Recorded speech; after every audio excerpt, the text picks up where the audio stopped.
The spider is gone, and for the first time in decades, France breathes without knowing who controls the air. When Louis XI dies, there is no battle, no revolt, no dramatic collapse. The crown passes smoothly, the court bows, the machinery of power keeps moving. That is what makes this moment dangerous. Louis XI did not rule by strength alone. He ruled by understanding every hidden joint of the kingdom, every fear, every rivalry, every weakness that could be pulled like a thread. When he disappears, the web remains, but the hand that knew how to tighten it is gone. France now has kings again, young kings, well-born kings, kings raised to wear the crown, but not to think like the man who forged it into a weapon. They inherit a centralized state, a loyal army, a crown feared by nobles, but they do not inherit the instincts that held it together. Power does not vanish overnight, it drifts. Decisions are delayed, advisors grow louder, factions test limits. What Louis once solved with a letter and a promise now demands force or hesitation. The throne still looks strong from the outside, yet inside the palace something essential is missing. No one truly knows who is watching whom anymore. No one is certain where loyalty ends and ambition begins. And so a silent question settles over France, not spoken aloud, not written in decrees. Can a kingdom built on intelligence survive rulers who only inherited authority? The Valois Dynasty has reached a strange moment. It stands taller than ever before, yet its foundation rests on a mind that no longer exists. What follows will not be invasion from abroad. It will be erosion from within. In this episode, we begin the final descent, not with swords raised, but with a throne left unguarded. If you want to follow how absolute power begins to crack from the inside, and how a dynasty pays the price for forgetting the mind that built it, remember to subscribe to the channel and continue this journey through the fall of the Valois. Charles VIII came to the throne carrying a crown that was far heavier than his years. He was not cruel and not weak by nature, but unprepared for the machinery he inherited. The kingdom around him had been tightened by careful hands, yet it required constant pressure to hold together. Without that pressure, the system began to loosen. Advisors spoke louder than the king. Regents shaped decisions before he could understand their cost. Power did not collapse in a single moment. It drifted. It hesitated. It waited for direction that never fully arrived. The court became a place of competing voices rather than a single will. Noble families pressed old privileges that had never truly died. Royal relatives maneuvered for influence under the cover of loyalty. The Queen Mother and trusted counselors filled the vacuum left by an inexperienced ruler. None of them intended to destroy the crown. Yet each acted for a narrow interest. The result was paralysis disguised as stability. Decrees were issued, then softened. Reforms were proposed, then delayed. Authority remained intact in name but fragile in practice. Charles sought greatness beyond the borders of France. Italy promised glory and legitimacy that domestic politics could not provide. Campaigns abroad offered escape from the tension at home. Yet every march south pulled attention away from a kingdom already slipping from firm control. Resources drained, focus fractured. The crown looked outward while the foundations beneath it quietly cracked. France appeared strong to foreign courts, but uncertain to its own people. When Louis XII followed, he inherited not chaos but imbalance. He was older, more measured, and widely liked. His reputation was gentler than his predecessor. Many believed he would restore calm. Yet popularity could not replace authority. The habits formed during years of indirect rule did not vanish. Factions learned they could wait out royal decisions. Governors negotiated rather than obeyed. justice bent toward compromise instead of command.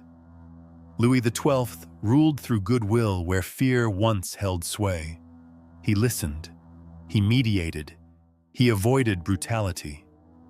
These traits earned him affection but weakened the central grip. The crown became a referee rather than a master. In a society already under strain, this shift mattered deeply. Religious tensions simmered, economic change disrupted old bonds. Cities and nobles watched each other with growing suspicion. The king stood between them, but lacked the force to compel unity. Valois power still dominated ceremonies and treaties. Taxes were collected, armies marched when called. Yet control of belief, loyalty, and fear was slipping away. The state functioned, but no longer shaped the soul of the realm. People sensed the difference even if they could not name it. Order felt temporary. Obedience felt negotiable. This was the danger of inheritance without understanding. The system built to restrain chaos required constant intelligence to guide it. Without that intelligence, it did not break. It drifted. And in that drift, the seeds of deeper conflict took root. The crown still sat high, but the ground beneath it was beginning to move. Faith did not arrive in France as a new idea. It arrived as a fracture. What had once been a shared language of ritual and authority began to split into competing truths. Catholic and Protestant identities hardened not in quiet prayer, but in public life. Sermons echoed beyond churches into markets and councils. Belief stopped being private. It became a banner. At first, the conflict moved softly. Pamphlets circulated. Preachers gathered followers. Noble households chose chapels that signaled allegiance. The crown watched and hesitated. Religion had always supported royal authority. Now it challenged it. Each confession claimed moral legitimacy. Each accused the other of betrayal. The king no longer stood above faith as its guardian. He was forced to stand within it. Nobles understood the opportunity immediately. Religious identity offered what bloodlines no longer guaranteed. It allowed alliances to form across old boundaries. A lord could weaken a rival not by force but by calling him heretic. Cities aligned themselves through belief and gained leverage against the crown. Faith became a language of power that required no army to begin a war. This transformation was dangerous because it felt righteous. Violence no longer needed justification beyond conviction. A raid became a cleansing. A murder became a defense of truth.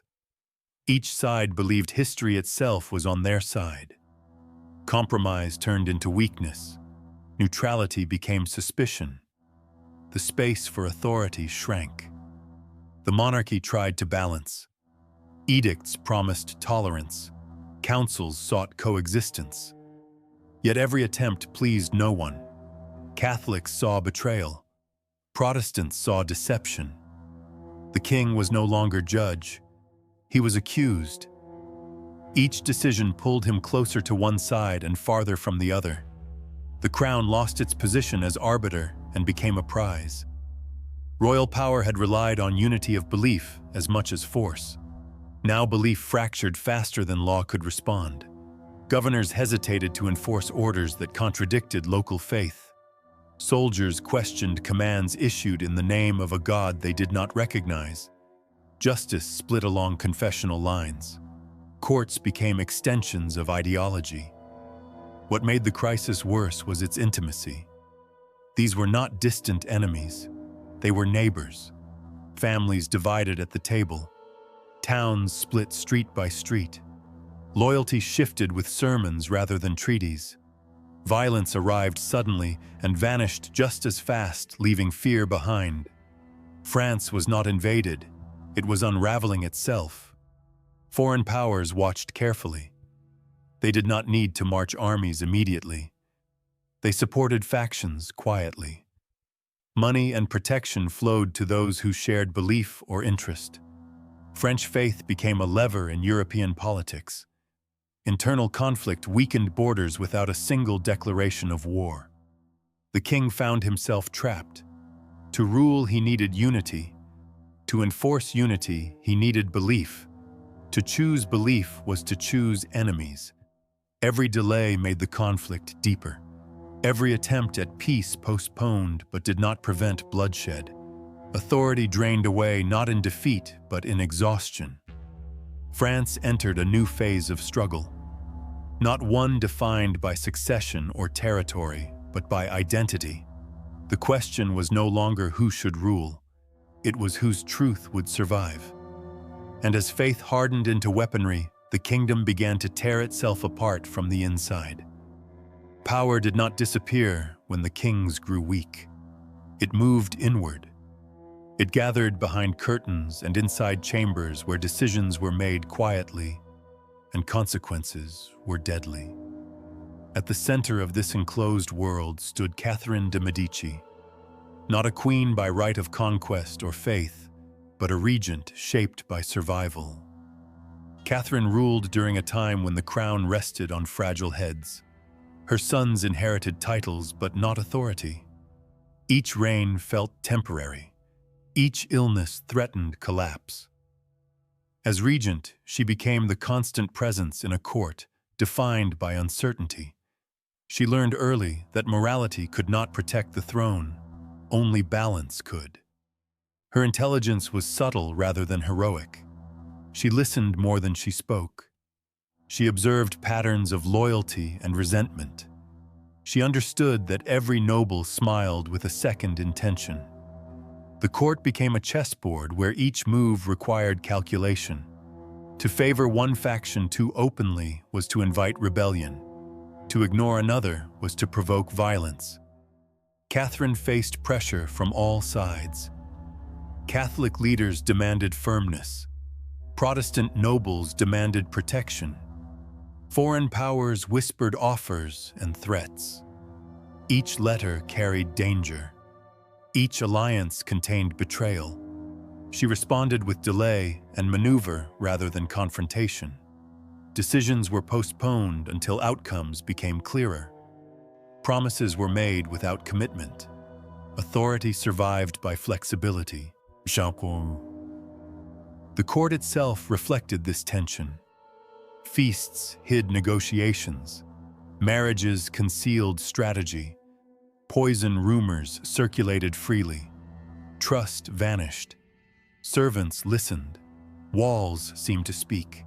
Survival required suspicion. Catherine understood that fear could be a tool if managed carefully.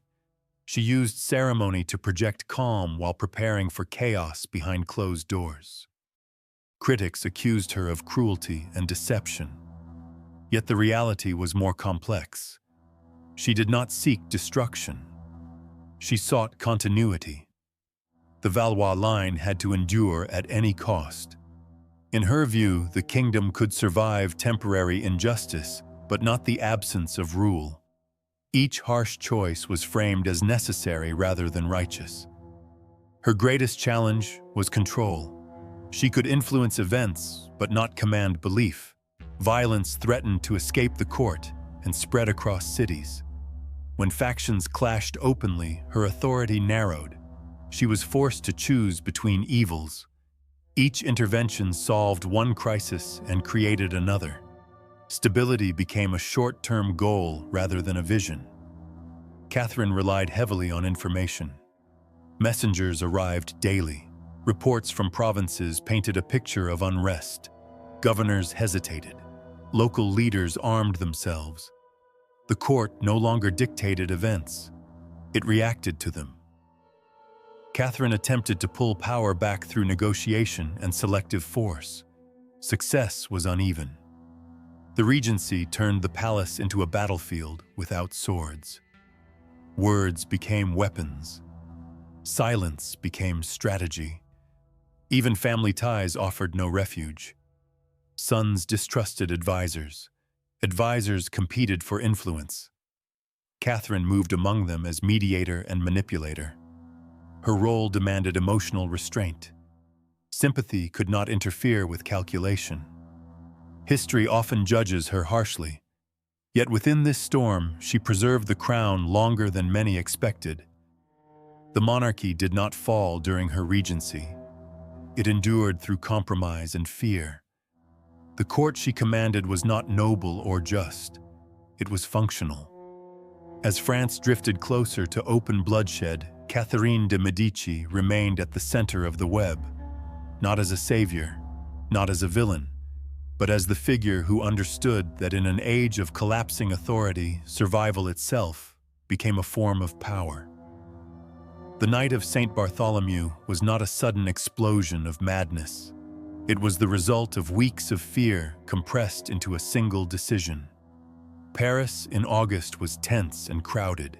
Thousands of Protestant nobles had gathered in the city for a royal wedding meant to heal religious division. Instead, the city became a trap. At the center stood the royal court. The king was young, uncertain, and surrounded by voices that spoke of conspiracy. Protestant leaders were portrayed not as rivals but as imminent threats.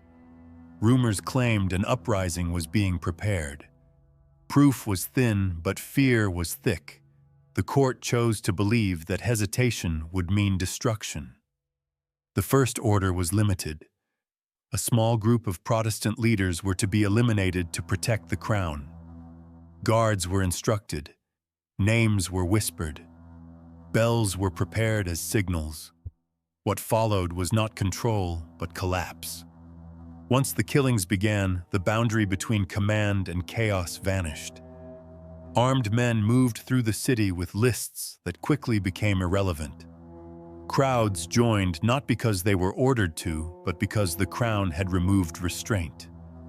When royal authority appeared to approve violence, ordinary hatred gained permission.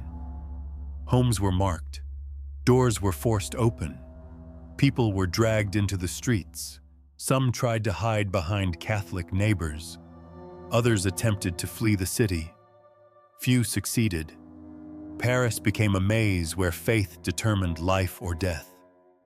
The king did not ride through the streets. He did not need to. His silence and later justification spoke louder than presence. By allowing the violence to continue, he confirmed that the crown stood behind it. What was meant to be a surgical strike became a citywide purge. The massacre did not end in Paris. News spread outward like a dark tide.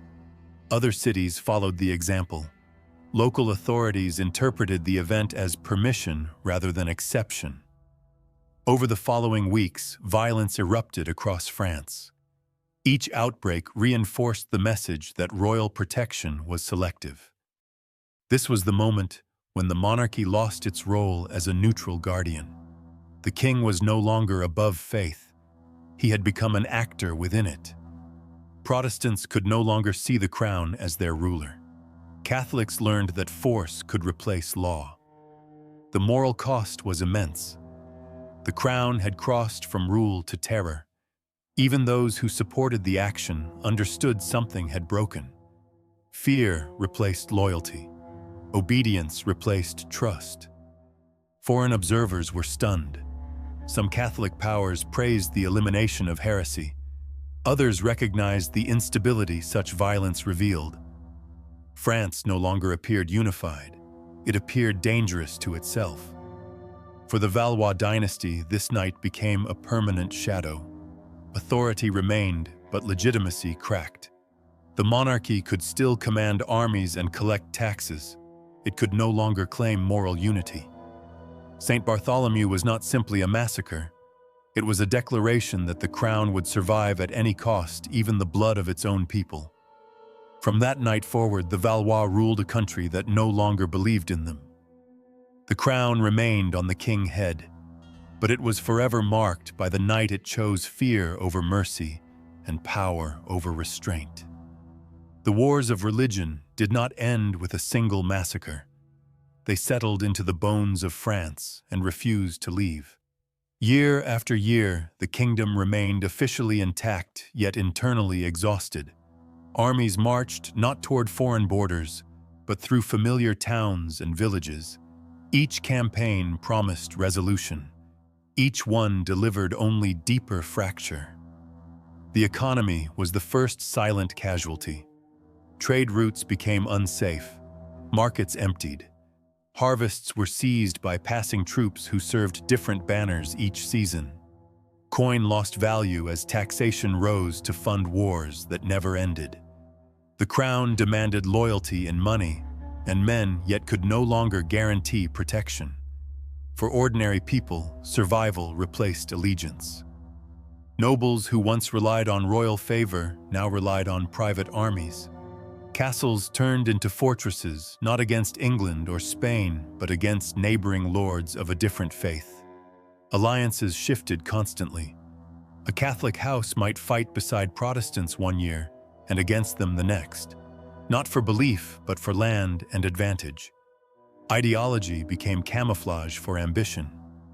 The king remained at the center, yet increasingly powerless. Every decree required negotiation. Every decision risked alienating one faction and provoking revolt. Royal authority still existed in law, but not in practice. The crown could command, but not enforce. It could threaten, but not punish consistently. Kings became referees without whistles, trapped between forces that no longer respected the game. Court politics mirrored the chaos beyond its walls. Advisors competed fiercely not to serve the kingdom, but to secure survival for their faction. Marriage alliances replaced strategy. Promises were made with no intention of keeping them. The crown moved constantly between cities, seeking safety rather than control. Paris was no longer a capital, but a pressure point. The army itself reflected the decay. Units were raised quickly and disbanded just as fast. Loyalty belonged to paymasters, not to the crown. Discipline eroded. Soldiers pillaged friendly regions as often as enemy ones. War ceased to be a tool of policy and became a condition of life. Religion, which once unified, now divided families and towns. Neighbors watched neighbors with suspicion. Churches became symbols of dominance rather than worship. Conversion was sometimes sincere, often strategic. Faith no longer answered questions. It sharpened them. The Valois Dynasty did not collapse dramatically. There was no storming of palaces, no single decisive defeat. Instead, the monarchy bled slowly. Each concession weakened it. Each compromise preserved the moment, but damaged the future. Authority was not taken away. It was surrendered piece by piece. Foreign powers observed patiently. A weakened France served their interests. Support flowed quietly to factions that prolonged instability. The longer the wars continued, the less capable France became of resisting external influence. Sovereignty eroded without a treaty ever being signed. By the time exhaustion replaced anger, the damage was irreversible. The people no longer believed the crown could protect them. The nobles no longer feared it. The king remained crowned yet isolated. The Valois did not fall because they were overthrown. They fell because they were consumed by the system they failed to control.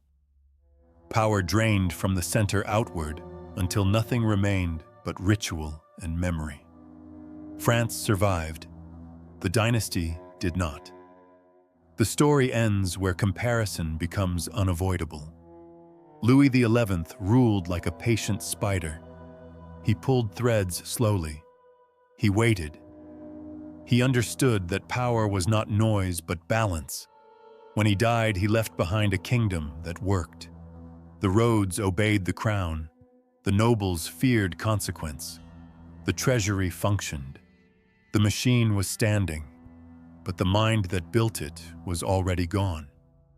What followed was not sudden collapse. It was something quieter and more tragic. His successors inherited the throne but not the understanding behind it. They saw authority but not structure. They wore the crown without sensing its weight. Decisions were made to satisfy factions rather than preserve order. Each compromise weakened the invisible web that once held France together. Louis XI had known that fear could be useful, but only when guided by reason. Those who came after mistook fear for cruelty and caution for weakness. They reacted instead of anticipating.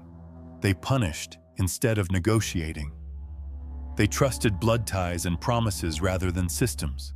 The state began to rely on personalities instead of rules. That shift alone sealed its fate. A strong state can survive bad years. It cannot survive confusion at the center. As religious violence spread, the crown no longer stood above conflict. It sank into it. Kings became symbols passed between rival hands. Policy changed with pressure. Authority fractured. The web that once connected city, noble, and crown began to tear not from attack, but from neglect. This is the bitter contrast. Louis XI understood that power is maintenance. It requires daily attention, quiet discipline, long memory. His heirs ruled as if the state would run itself, as if strength once achieved could sustain itself forever. But power does not endure on reputation alone. It demands comprehension. Blood can pass a crown. Blood cannot pass judgment. Intelligence is not hereditary. Strategy cannot be inherited. Each ruler must earn clarity again. The Valois kings assumed continuity without effort.